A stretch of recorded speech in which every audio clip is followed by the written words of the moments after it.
With President Donald Trump removed from yet another GOP primary ballot, this time in the state of Maine, we turn to one of his competitors for reaction.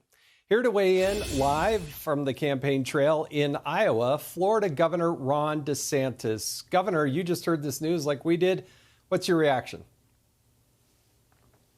Well, the idea that one bureaucrat in an executive position can simply unilaterally disqualify someone from office, that turns on its head every notion of constitutional due process that this country's always abided by for over 200 years. It opens up Pandora's box. Can you have a Republican Secretary of State disqualify Biden from the ballot because he's let in 8 million people illegally, a massive invasion, including from enemies of our country? Places like Iran, China, Middle East have poured in with his knowledge and assent, basically. So it really opens up Pandora's box. I don't think that this ultimately will be legally sustained by the U.S. Supreme Court. But I do think that this is going to be a constant throughout the election year where there's going to be different parts of these legal cases that are going to be front and center. I think that we win when we hold Biden accountable and talk about the issues that matter to the American people. So I think the Democrats, they want the election to be about all these other issues. They do not want to face accountability for their failed policies. What do you think the GOP should do, and what should presidential candidates like yourself do about this? Well, Jason, one of the reasons I'm running is because the midterm election showed while Republicans failed throughout most of the country, in Florida, we won the biggest victory in the history of the state for a Republican running for governor.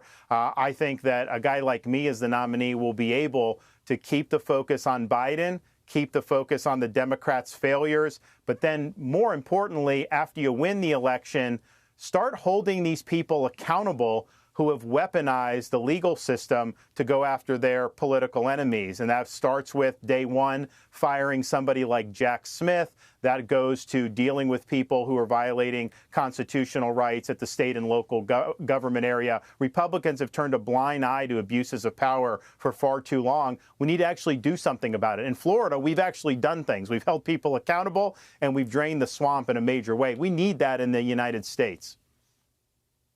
Yeah, I know you did that as governor, getting rid of some of these district attorneys who were not willing to uphold the law. Governor, I got to get your reaction to the other top story. You know, we're just over 2 weeks from that Iowa caucus. Governor Nikki Haley was asked about the cause of the Civil War last night in New Hampshire, but her response had a glaring omission. Watch this.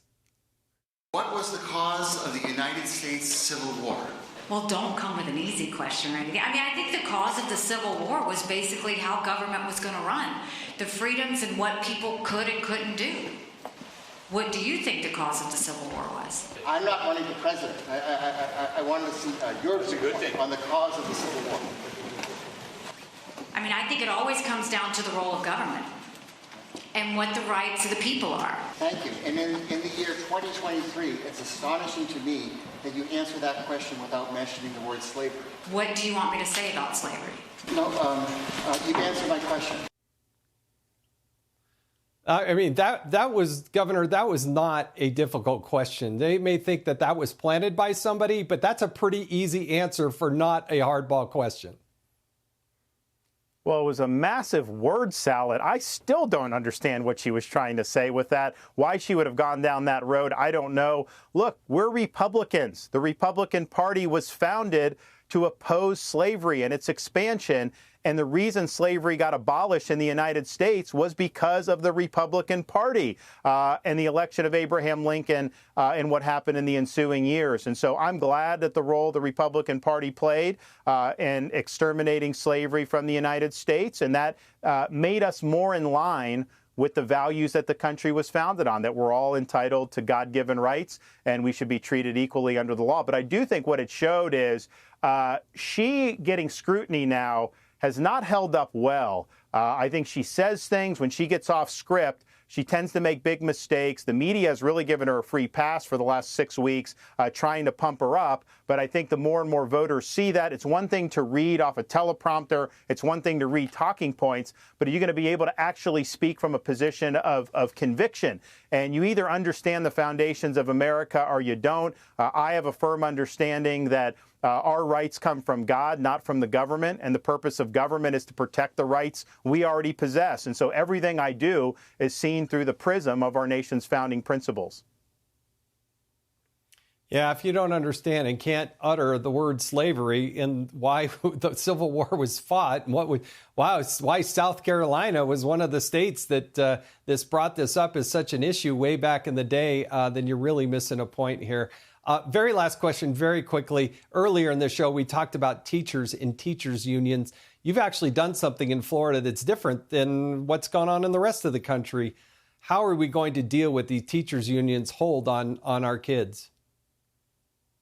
Well, one, they are partisan organizations now. They're trying to use our schools to impose a left-wing agenda. That's totally unacceptable. What we did in Florida is we said no automatic deduction of union dues. So if someone wants to join, they can write a check and hand it over. What that's done is that's caused fewer people to want to join. So down in Miami-Dade County, massive urban school district, massive teacher union, historically very powerful, they failed to get the requisite 60%. So they are now going to be decertified. That is going to put more power in the hands of parents. It's going to be good for students. And here's the thing, Jason, I don't need the unions to do things for education. I've done billions of dollars in pay increases for teachers. I'm happy to support our teachers, but we don't want the union's political agenda polluting our schools. Yeah, Governor Ron DeSantis, I wish I had more time, but we got to run.